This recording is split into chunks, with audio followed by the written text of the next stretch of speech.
টুনটুন তার বাবা মা টোনা আর টুনির সাথে বাস করত। টোনা আর টুনির অনেক আদরের ছানা ছিল টুনটুন।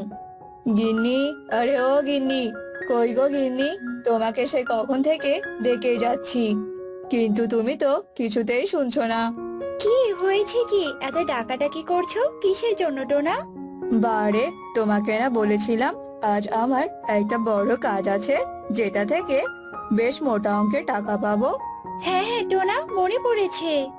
আমি এখন বের হচ্ছি, তা টুনটুন মাকে দেখছি না যে।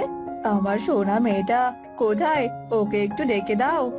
মা, টুনটুন কোথায় গেলি? তোর বাবা ডাকছে। কি হয়েছে মা, বলো জলদি। আমার পুতুগুলো অপেক্ষা করে বসে আছে। মারে, এদিকে আয়, তোর কপালে একটা চুমু দিয়ে দেই, উপরওয়ালার নাম করে বেরিয়ে পড়ি রে মা। বাবা, তুমি কাজে যাচ্ছ? তুমি আমাকে সেই কবে কথা দিয়েছিলে সুন্দর লাল টুকটুকে দেখে একটা বউ পুতুল এনে দেবে, কিন্তু তুমি মনে হয় ভুলেই গেছো, তাই না বাবা? ঠিক আছে রে মা, ঠিক আছে, তুই আর অভিমান করিস না। আজ কাজ শেষ করে ফেরার পথে আমি তোর জন্য লাল টুকটুকে বউ পুতুলের সাথে বড় একটা পুতুলও এনে দেব। তুমি সত্যি বলছো বাবা? তুমি আমার লক্ষ্মী বাবা। টোনা তার স্ত্রী এবং ছানার কাছে বিদায় নিয়ে বেরিয়ে পড়ে কাজের উদ্দেশ্যে। সকাল শেষে দুপুর, আর দুপুর শেষে রাত নেমে আসে। চারদিক অন্ধকারে ছেয়ে যায়। মা মা, বাবা এখনো কেন আছে না? আমার যে আর তর সইছে না। বাবা কখন আসবে? আর আমি কখন পুতুল নিয়ে খেলবো মা? মন খারাপ করিস না রে মা, তোর বাবা এই এলো বলে। টুনি ছানাকে গল্প শুনিয়ে ভুলিয়ে ভালিয়ে রাখছিল, কিন্তু যত সময় যাচ্ছিল রাত ততই গভীর হচ্ছিল। টুনির অনেক চিন্তা হচ্ছিল। তখনই ওদের দরজায় কেউ একজন এসে কড়া নাড়ে। টুনি বোন, ঘরে আছো? জলদি দরজাটা খোলো। টুনি কবুতরের এমন চিৎকার শুনে তাড়াতাড়ি দরজা খুলে দেয় আর বাহিরে চলে আসে। কি হয়েছে কবুতর ভাই, তুমি এত রাতে এখানে? জঙ্গলের অবস্থা বেশি ভালো না, অনেক বড় ঝড় আসতে চলেছে, সবাইকে জঙ্গল ছেড়ে যাওয়ার কথা বলে দেওয়া হয়েছে। ইতিমধ্যে কাক, পেঁচা সহ অনেকেই জঙ্গল ছেড়ে চলে গেছে। আমিও চলে যাচ্ছি, তাই তোমাদেরকেও জানাতে এলাম, তাড়াতাড়ি বেরিয়ে পড়ো তোমরা। কিন্তু ভাই, টোনা যে সকালে কাজে বেরিয়েছে, এখনো তো বাড়িতে আসেনি। টোনা এলেই আমরা বেরিয়ে পড়বো। টোনা হয়তো নিরাপদ জায়গাতেই আছে টুনি, তোমরা জলদি নিরাপদ আশ্রয়ে চলে যাও, নয়তো মা মেয়ে মরে যেতে পারো। আমি চললাম বোন। এরপর কবুতর সেখান থেকে চলে যায়। টুনির টোনার জন্য অনেক চিন্তা হচ্ছিল। টুনি দরজা বন্ধ করে দিয়ে টুনটুনকে নিয়ে টোনার জন্য অপেক্ষা করতে থাকে। কিন্তু যতই সময় যাচ্ছিল ঝড় বাতাসের পরিমাণ ততই বেড়ে চলেছিল। হে ঈশ্বর, এখন আমি কি করব? জানি না টোনা কোথায়, কি অবস্থায় আছে। টোনাকে তুমি ভালো রেখো ঈশ্বর, ভালো রেখো। টুনি টুনটুনকে নিয়ে বেরিয়ে পড়ে। বাহিরে অনেক বৃষ্টি আর বাতাস হচ্ছিল। মা, আমরা এই বৃষ্টি বাতাসে এখন কোথায় যাচ্ছি মা? মা রে, তাড়াতাড়ি পা চালা, আমাদের যে তাড়াতাড়ি নিরাপদ আশ্রয়ে যেতে হবে রে মা, তাড়াতাড়ি চল। মায়ের কথায় মায়ের সাথে টুনটুন জলদি ডানা চালিয়ে উঠতে থাকে। কিছুক্ষণ ওড়ার পর মা মা, আমি যে আর পারছি না মা, আমার ডানা দুটো যে বারবার ভেঙে যেতে চাইছে, আমার অনেক কষ্ট হচ্ছে মা। থামিস না রে মা, তুই তাড়াতাড়ি কর, নইলে যে বাঁচতে পারবি না রে মা। ওই সামনের বড় গাছটিতে বস, আমিও আছি ওখানে। টুনটুন উড়ে গিয়ে একটি বট গাছে বসে। বৃষ্টির পানিতে ভেজার জন্য টুনির পাখা ভারী হয়ে যায়, আর টুনি কিছুতেই সামনের দিকে এগোতে পারে না। টুনি পড়ে যায় পানিতে, আর পানির স্রোত টুনিকে নিয়ে অনেক দূরে চলে যায়। মা মা, তুমি কোথায় চলে গেলি মা? আমার যে খুব ভয় করছে মা। মা মা, তুমি কোথায় মা? টুনটুন তার বাবা মায়ের জন্য কান্না করতে থাকে। কিছুক্ষণ বাদে ঝড় থেমে যায়, আর সাথে সাথে সকালও হয়ে যায়। মা মা, আমি এখন কোথায় যাব মা? আমি তো এখানে কিছুই চিনি না। তোমরা আমাকে তোমাদের কাছে নিয়ে চলো মা, আমি তোমাদের কাছে যাব মা। এভাবেই টুনটুন কান্না করছিল, আর তখন পাশ দিয়ে একটি কাক যাচ্ছিল। টুনটুনকে কান্না করতে দেখে কাকটি টুনটুনের কাছে এগিয়ে আসে। কি হয়েছে মামুনি, তুমি এভাবে কান্না করছো কেন? কাকের জিজ্ঞাসা করায় টুনটুন রাতের সব ঘটনাই কাককে খুলে বলে। তুমি কষ্ট পেও না, তুমি আমার সাথে চলো। আজ থেকে তোমার বাবা মায়ের দায়িত্ব আমি পালন করব। এরপর কাকটি টুনটুনকে সঙ্গে করে নিয়ে তার বাসায় চলে যায়। কাকাকু তুমি তোমার বাড়িতে একাই থাকো, আর যে তোমার বাড়িতে আমি কাউকেই দেখতে পাচ্ছি না।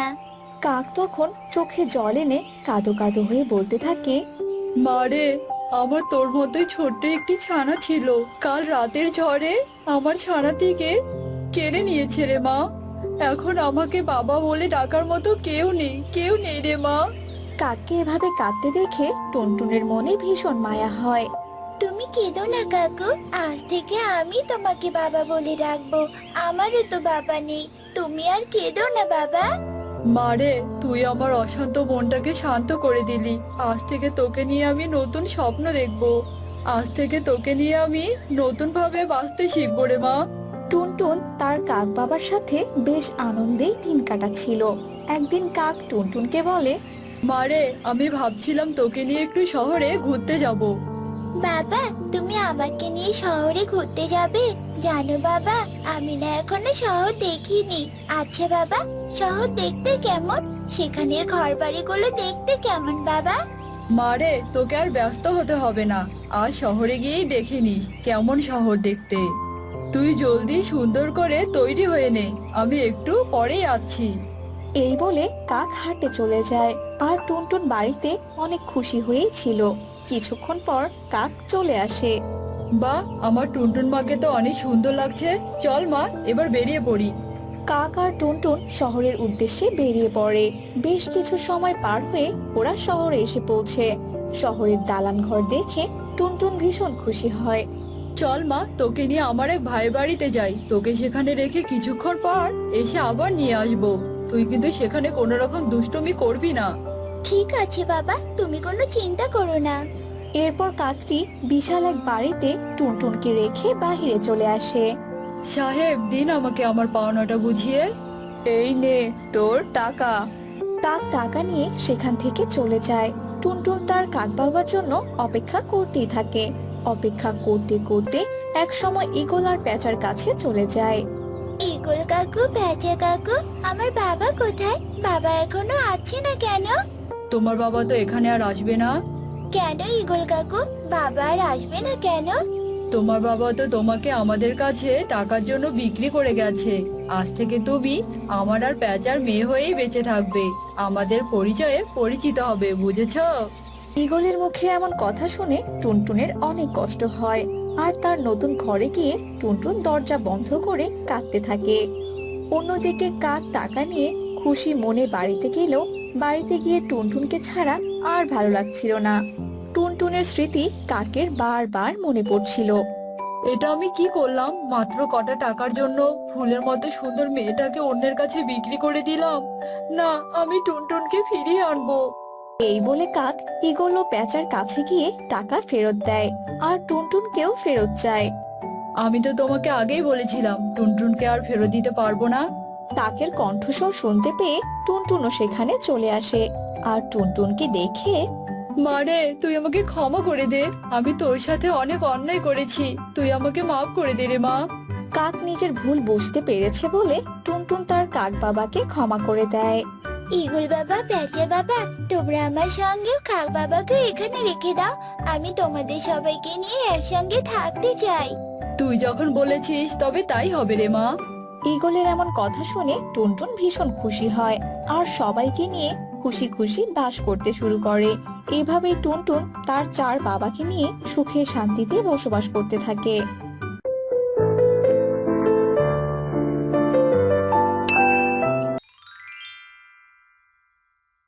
মা, মা, আমার খুব খিদে লেগেছে মা। তুমি কি আজকে আমাকে না খাইয়ে রাখবে নাকি বলো তো? কি খেতে দেবো বলতো মা? আমার কাছে যে তোকে খেতে দেওয়ার মতো কিছুই নেই। সারাদিন ভিক্ষে করে দুটো টাকা পাই, আর সেই টাকা দিয়ে কি 3 বেলা খাবার জোটে বল? আমি কি করব বলো তো মা, আমার যে খুব খিদে পায়। আমি যখন সহ্য করতে না পারি, আমি তো তখনই তোমাকে বলি আমি মনে হয় আর বাঁচবো না, আমার পেটটা যে খুব ব্যথা করছে। আমার সন্তান খাবারের জন্য আমার চোখের সামনে বসে কান্না করছে। আর আমি কিনা কিছুই করতে পারছি না। চল মা, আমার বাড়ি থেকে বের হই আর দেখি কেউ আমাদের কিছু খেতে দেয় কিনা। ও বাবা, এই গরমে এতগুলো সিঙ্গারা বানিয়ে আমি একদম হাঁপিয়ে গেলাম। বড্ড পানির পিপাসা পেয়েছে। যাই বাবা, একটু ফ্রেশ হয়ে আসি। মা টুনটুন, তোর অনেক কষ্ট হচ্ছে তাই না? কতজনের কাছে খাবার চাইলাম, সাহায্য চাইলাম, কিন্তু কেউ আমাদেরকে কোনো খাবার সাহায্যই করলো না। তবে কি এবার আমি না খেয়ে মরে যাব নাকি? কাঁদিস না মা, কাঁদিস না। দরকার পড়লে আমি তোকে চুরি করে খাওয়াবো রে মা। তুমি এসব কি বলছো মা? হ্যাঁ রে মা, হ্যাঁ। ওই দেখ, ওই সিঙ্গারার দোকানে সিঙ্গারার মালিক নেই। চল আমরা ওখান থেকে আজকে সিঙ্গারা খাবো।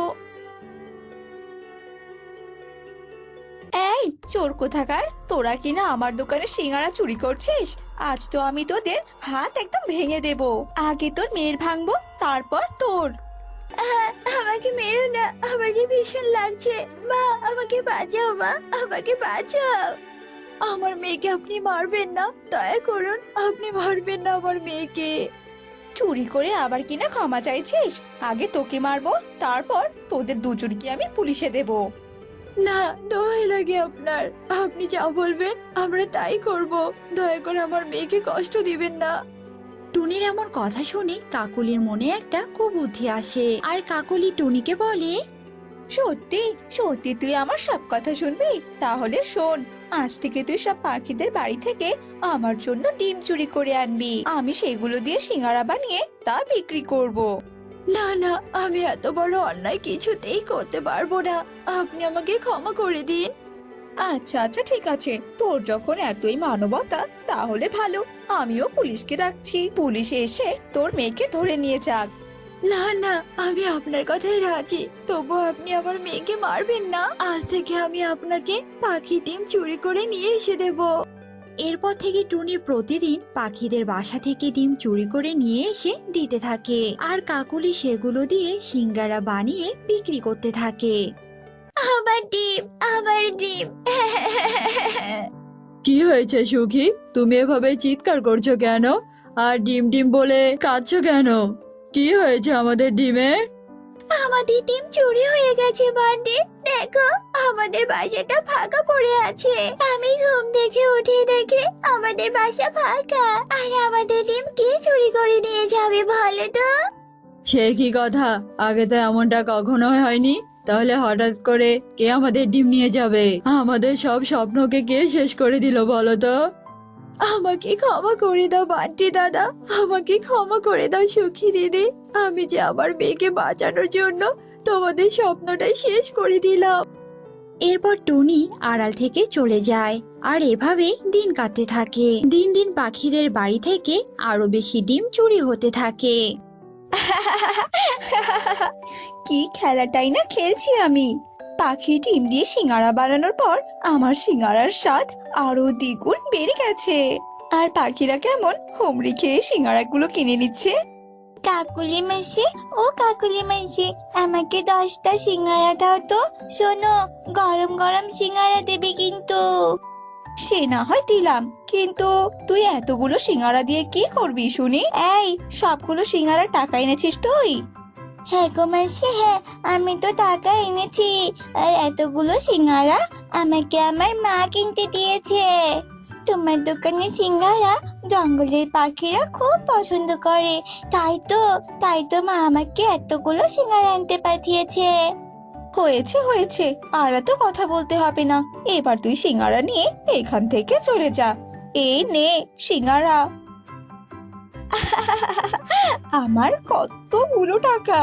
একে তো আমাকে ডিম কিনতে হচ্ছে না, তার উপর কিনা দিন দিন আমার ডিমের সিঙ্গারার চাহিদা কেমন বেড়েই চলেছে। কাকুলি কাক এভাবেই হাসতে থাকে, আর অন্যদিকে টুনি একা একাই বলতে থাকে, না, আমি দিনের পর দিন আর কোনো অন্যায় করতে পারবো না। এভাবে আর কতদিন থেকে আমি পাখিদের ডিম চুরি করছি। আমি এই কাকুলিকে বলে দেব, আমি আর পারবো না চুরি করতে। কি রে টুনি, এভাবে দাঁড়িয়ে দাঁড়িয়ে তুই কি দেখছিস? হ্যাঁ, কি বলবি? তাড়াতাড়ি বলে ফেলতো আমাকে, তাড়াতাড়ি বল। শুনুন দিদি, আমি আর কোনো অন্যায় করতে পারবো না।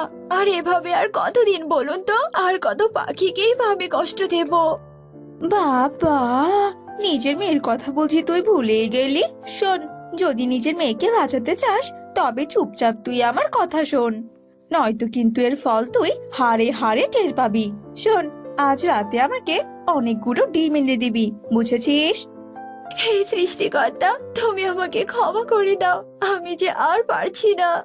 টুনি কাঁদতে কাঁদতে চলে যায়। এদিকে ডিম হারানোর কারণে পাখিরা সবাই একজোট হয়ে যায়।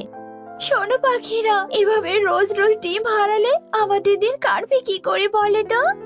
আমাদের বংশবৃদ্ধি হবে কি করে?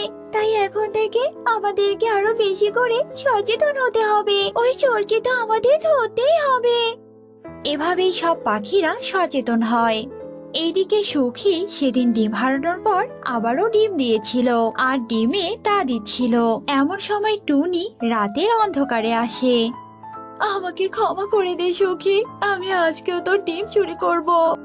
এরপর টুনি যেই না ডিম চুরি করতে যাবে তখনই সুখী পায়রা টুনিকে ধরে ফেলে। ডিম চোর, কে কোথায় আছো? এখানে তাড়াতাড়ি চলে এসো, আমি যে ডিম চোরকে ধরতে পেরেছি। কি টনি, তুই?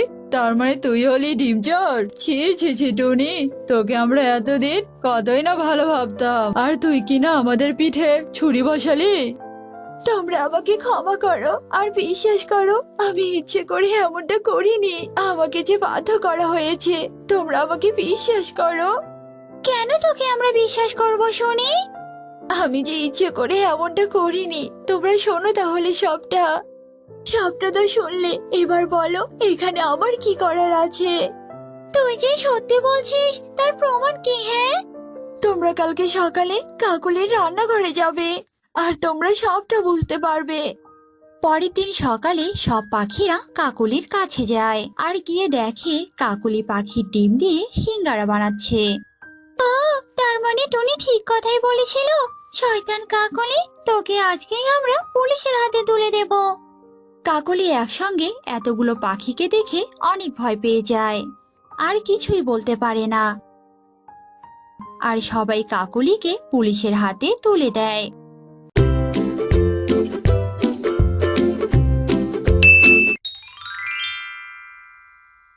রূপসাপুর জঙ্গলে সব থেকে একটা বড় গাছে পাশাপাশি দুটো ঘর ছিল। সেই ঘর দুটোতে বাস করত টোনাটুনি এবং বান্টি ও সুখের পরিবার। টুনি দিদি, এই নাও খেজুর গুড়ের পাটিসাপটা পিঠা। শীত তো পড়েই গেল বলো, তাই আর কি আমি কটা পিঠা বানালাম সবাই মিলে খাওয়ার জন্য। এই নাও গো দিদি। ভালোই হলো, চলো তুমিও বসে পড়ো, সবাই মিলে খাই। কিন্তু বান্টি দাদা কোথায়? তাকে তো কোথাও দেখছি না। দুদিন আগে সে আমাকে বলল সে নাকি অফিসের কাজে বাইরে যাচ্ছে, কিন্তু দুদিন কেটে গেল, এখনো তো সে বাড়িতেই ফিরলো না। সে কি গো, তুমি তাকে কল দেওয়ার চেষ্টা করনি? চেষ্টা তো করেছি, কিন্তু তার ফোনে তো কোনো কলই যাচ্ছে না। আমার তো ভীষণ চিন্তা হচ্ছে টুনি। এসব কথা শুনে সবাই অবাক হয়ে যায়। আর এদিকে বড় একটা গাড়ি এসে বান্টির উপর দিয়ে চলে যায় আর বান্টির মৃতদেহের ওপরে একটা চিঠিও লিখে যায়। এ কি, আমার বান্টির আবার এটা কি হলো? টুনি দিদি, এই দেখো আমার বান্টি, ও কেন কথা বলছে না? কথা বলো বান্টি, কথা বলো। সখী দিদি, তোমার বান্টি যে আর কোনোদিনও কথা বলবে না, কারণ বান্টি দাদা যে মারা গেছেন।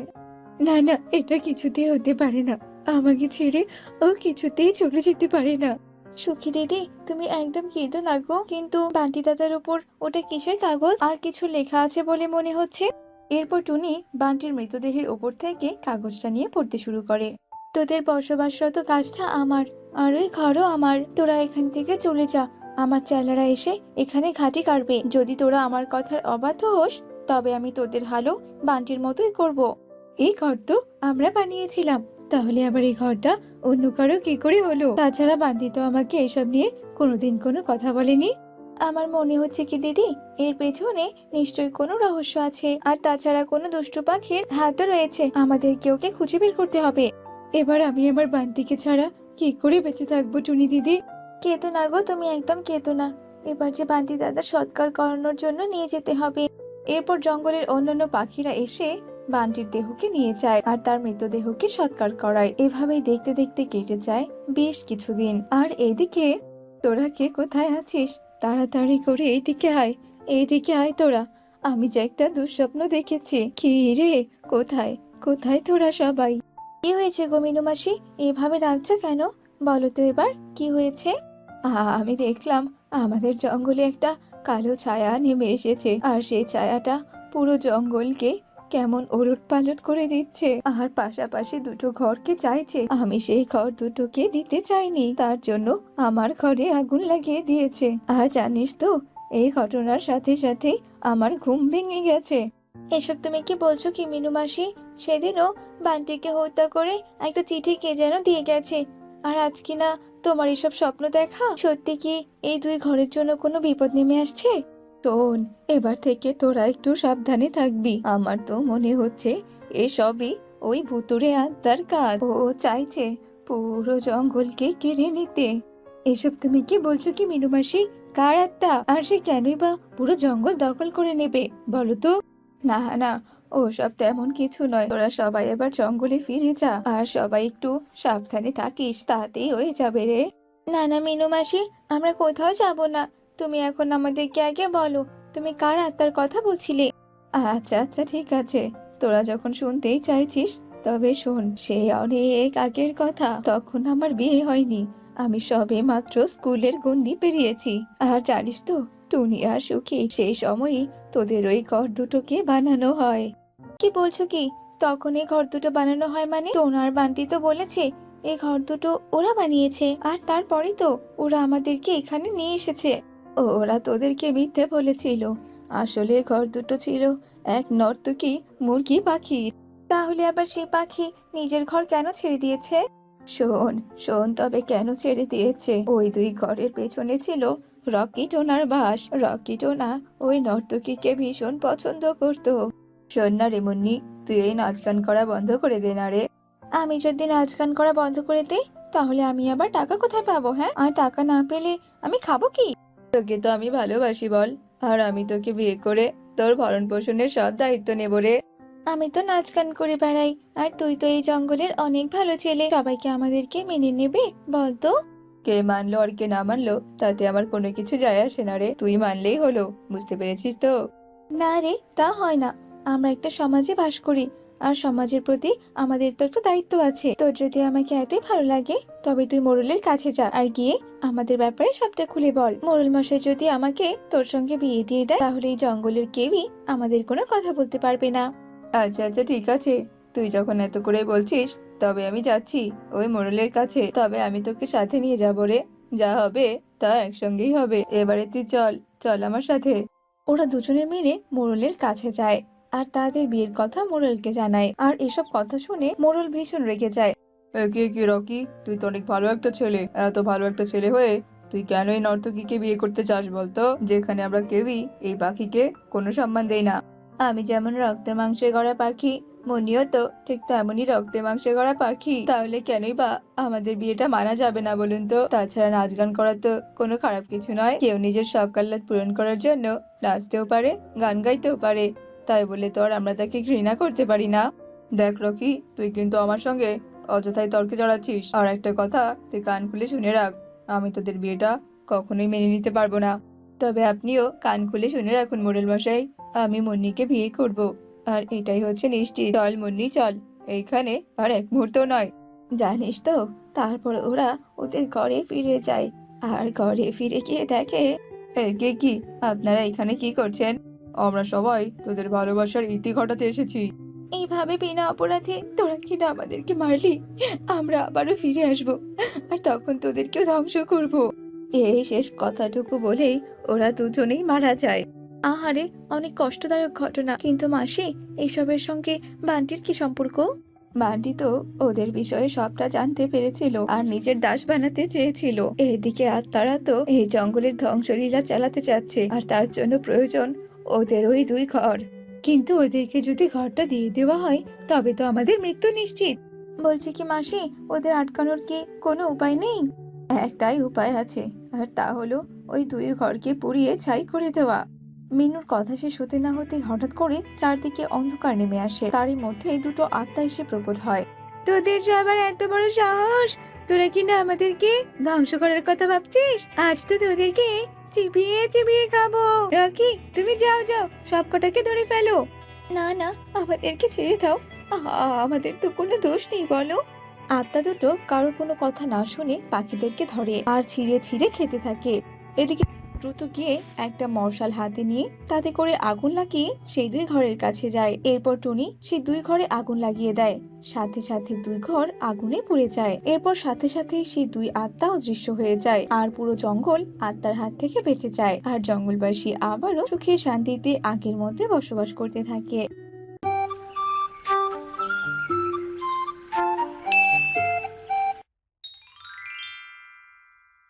টুনি, এই টুনি, এই মেয়েটাকে নিয়ে আমি আর পারি না।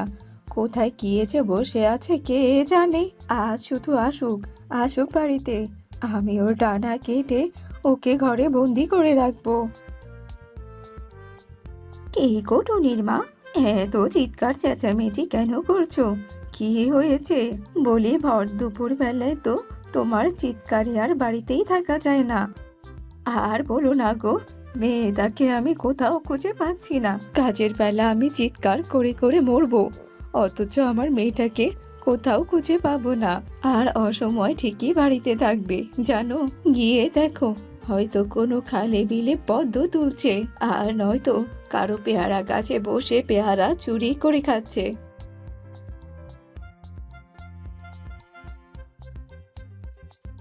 না গো মাসিমা, আমি তো পেয়ারা না গো, আম চুরি করেছি।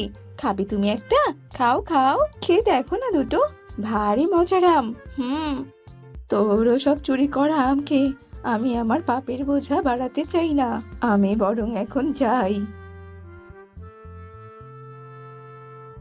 দাঁড়া দাঁড়া, আজ তো তোকে আমি ঝাঁটাপিটা করে ছাড়বো। তোকে আমি কত করে বলেছি অন্যের কাছের জিনিসে একদম হাত দিবি না, তবুও কি তোর লজ্জা হয় না নাকি রে? হ্যাঁ, ও মা, আমার সোনা মা, আমার লক্ষ্মী মা তো তুমি। এবারের মতো তুমি আমাকে মাফ করে দাও। আমি সত্যি বলছি, আর কোনোদিনও আমি চুরি করব না। আমি তো তোমার বাধ্য মেয়ে হয়েই থাকবো মা।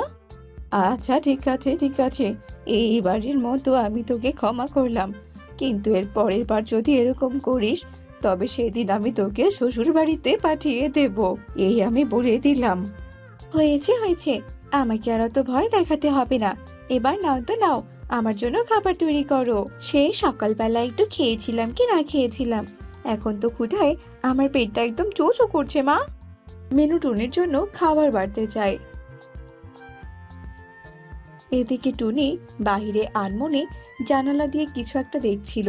এমন সময় সুখী পায়রা চিৎকার করতে থাকে, আমার জানা, আমার জানা হারিয়ে গিয়েছে, আমার জানা। দয়া করে আমার মেয়েটাকে তোমরা আমার কাছে ফিরিয়ে দাও, ফিরিয়ে দাও আমার মেয়েকে।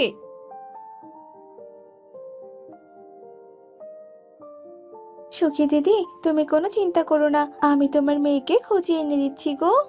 এরপর টুনি সুখী পায়রাকে রেখে পারুলের খোঁজে বেরিয়ে পড়ে। ওই তো পারুল, কিন্তু পারুল কালুর সাথে কেন? তার মানে কি কালু পারুলকে অপহরণ করেছে? আচ্ছা আচ্ছা ঠিক আছে, দাঁড়া, আমি তোকে দেখাচ্ছি মজা কালু। এরপরে টুনি কিছু গাছের পাতা ছিঁড়ে নিয়ে পাহাড়ের উপরে ওঠে। কালু দাদা, আরে ও কালু দাদা, বলছি তুমি এখানে কি করছো গো? আমি তোমাকে কত জায়গায় খুঁজলাম আমার কথা বলবো বলে, কিন্তু আমি তো তোমাকে কোথাও খুঁজে পেলাম না গো। আরে আরে টুনি যে, তা বলছি কি বলবি বল, আমার কান তো খোলাই আছে, যা বলবি বল, আমি তো শুনতেই পাচ্ছি। আসলে কালু, তোমাকে আমার ভীষণ ভালো লাগে। আর এই দেখো, আমি তোমার জন্য কি নিয়ে এসেছি। এগুলো হলো ঔষধি পাতা, বুঝেছো? এগুলো তুমি খেলে আরো সুন্দর হয়ে যাবে, আর তখন তো সব মেয়েরাই তোমার পিছু পিছু ঘুরে বেড়াবে। তাই নাকি রে? তাহলে দে দে, আর দেরি কেন, আমি এক্ষুনি খেয়ে নিচ্ছি। কালো টুনির হাত থেকে সে ঔষধি পাতাগুলো নিয়ে খেয়ে ফেলে। ওরে বাবা রে, ওরে মারে, এ আবার আমার কি হলো? আমার এত বায়ু কেন বের হচ্ছে? আর এসব বায়ুর এত গন্ধই বা কেন? এই টুনি, আই তুই আমাকে এসব কি খাওয়ালি রে? আমার যে বায়ু আর থামছেই না। যা করেছি বেশ করেছি, দুষ্টু কাক কোথাকার, তোকে আমি শাস্তি দিয়েছি, বুঝেছিস তো? এরপর টুনি পারুলকে তার পিঠে বসিয়ে নিয়ে সেখান থেকে উড়ে জঙ্গলে ফিরে আসে।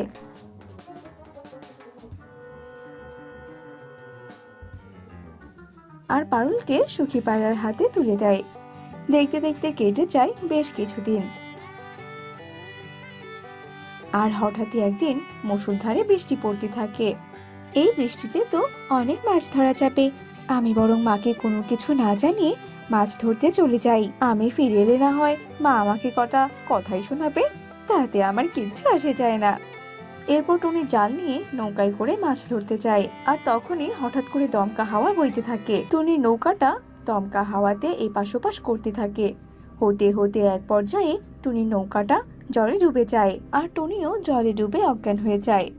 এরপর যখন টুনির জ্ঞান ফিরে আসে, তখন সে নিজেকে একটা অচেনা জায়গায় দেখতে পায়। এই কি, এখানে তো দেখছে কেউ নেই। মা, মা, আমাকে তুমি নিয়ে যাও মা, আমি যে ভুল জায়গায় আটকে গেছি মা। কোথায় কোথায় তুমি? টুনির এমন চিৎকার যেন কেউই শুনতে পায় না, কিন্তু হঠাৎ করে টুনি কারো আওয়াজ শুনতে পায়। এই মেয়ে, তুমি আর সামনে এগিয়েও না, সামনে যে তোমার জন্য ঘোর বিপদ। কে কে তুমি? তুমি আমার সামনে কেন আসছো না? আর আমাকে কে শেষ করে দেবে? জল রাক্ষসী তোমাকে মেরে ফেলবে। কে? তুমি এসব কে বলছো? আমি একদম ঠিক কথাই বলছি। আমি হলাম অচিনপুরের যুবরাজ। আমি এখানে এসেছিলাম শিকার ধরার জন্য, কিন্তু তখনই যে আমি জল রাক্ষসীর সামনে পড়ে যাই, আর তখনই তার নজর আমার উপর পড়ে। সে আমাকে বিয়ে করতে চায়, কিন্তু আমি না করাতে সে ভীষণ রেগে যায়, আর তারপর সে আমাকে এই গাছের ভেতরে বন্দি করে রাখে। একে, তুমি এসব কি বলছো কি? তোমার কি তবে মুক্ত হওয়ার কোনো উপায় নেই? আছে তো, একটা উপায় আছে। তাই? তাহলে আমাকে বলো, কি কি সেই উপায়? এই জঙ্গলের শেষের দিকে একটা বিরাট গাছ আছে, আর সেই গাছের উপরে আছে একটা বিরাট ফুলকপির ঘর, আর সেই ঘরের মধ্যেই আছে একটা আগুন কাঠি। সেই আগুন কাঠি এনে যদি আমাকে স্পর্শ করানো যায়, তবে যে আমি আবারও আগের মতো হয়ে উঠবো। আচ্ছা আচ্ছা, ঠিক আছে, তুমি একদম চিন্তা করো না, আমি এক্ষুনি আসছি। এরপর টুনি উড়ে উড়ে সেই গাছের কাছে যায়, আর গিয়ে দেখে সত্যি সত্যি একটা ফুলকপি ঘর রয়েছে গাছের ডালে। এরপর টুনি সেই গাছের ডালের ফুলকপি ঘরের ভেতরে ঢুকে পড়ে। সে যেই না আগুন কাঠি হাতে নেয়, তখনই সেখানে জল রাক্ষসী প্রকট হয়। পুচকি মেয়ে, তোর কিনা এত বড় সাহস! তুই আমার আগুন কাঠিতে হাত দিয়েছিস? দে, ওটা আমাকে এক্ষুনি ফিরিয়ে দে, দে বলছি, নইলে তোর কপালে দুঃখই আছে। না না, এটা আমি তোকে কিছুতেই দেব না। টুনি আগুন কাঠিটা নাড়াতে আগুন কাঠি থেকে আগুন বের হয়ে রাক্ষসীর শরীরে লাগে। অমনি রাক্ষসী সেখানে বধ হয়ে যায়। তাছাড়া আগুন কাঠি যে সৎ লোকের কাছে গেলে আগুন কাঠির শক্তি দ্বিগুণ বেড়ে যায়, সেটা কেউই জানতো না। এদিকে রাক্ষসী মারা যাওয়ায় যুবরাজও গাছ থেকে মুক্ত হয়ে বেরিয়ে নিজের আসল রূপে ফিরে আসে।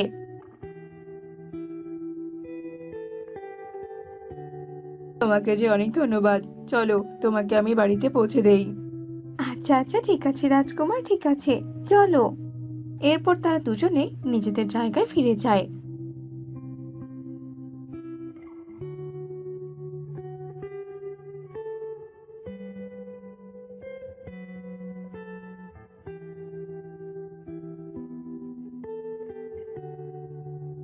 আর সবাই সবার মতো করে সুখে শান্তিতে থাকতে লাগে।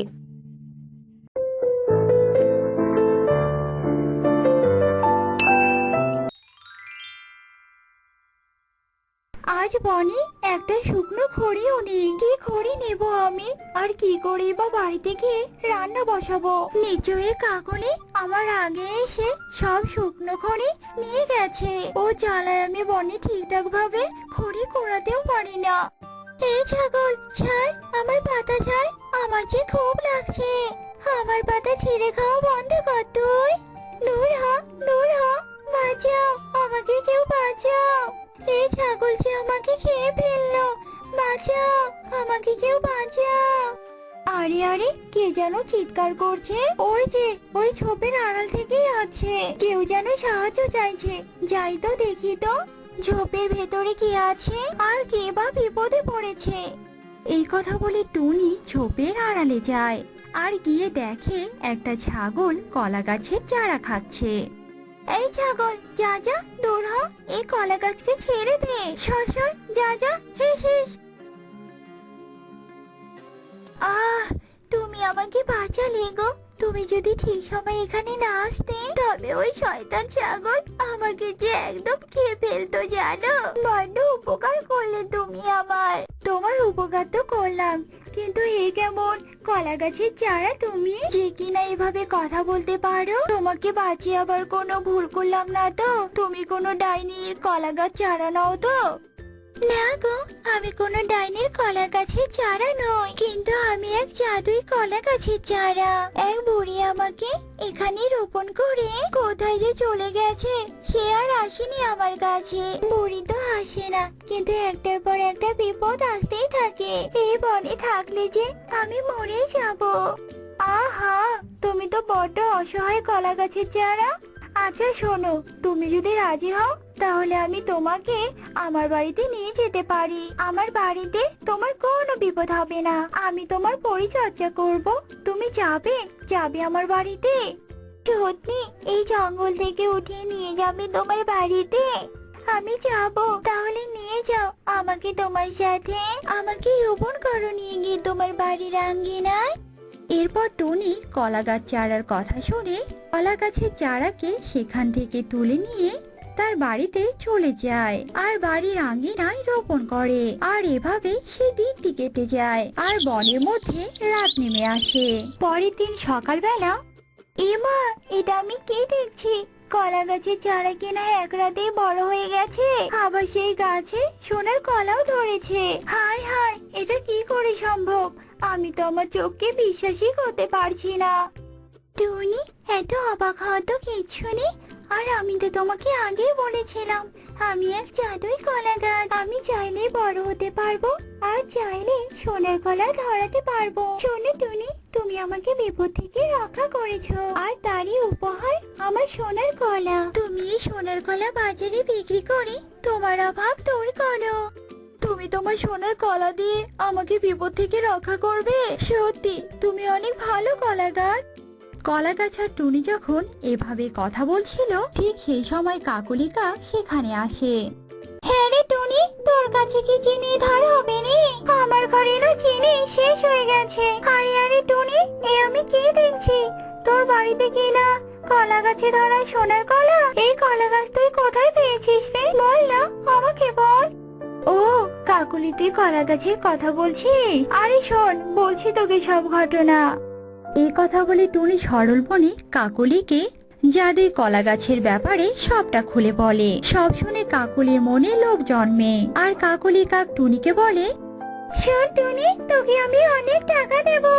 এই কলা গাছ আমার কাছে বিক্রি করে দে। তুই এই কলা গাছের ভালোভাবে যত্ন নিতে পারবি না রে? বল, আমাকে বল, তুই কত টাকা নিবি?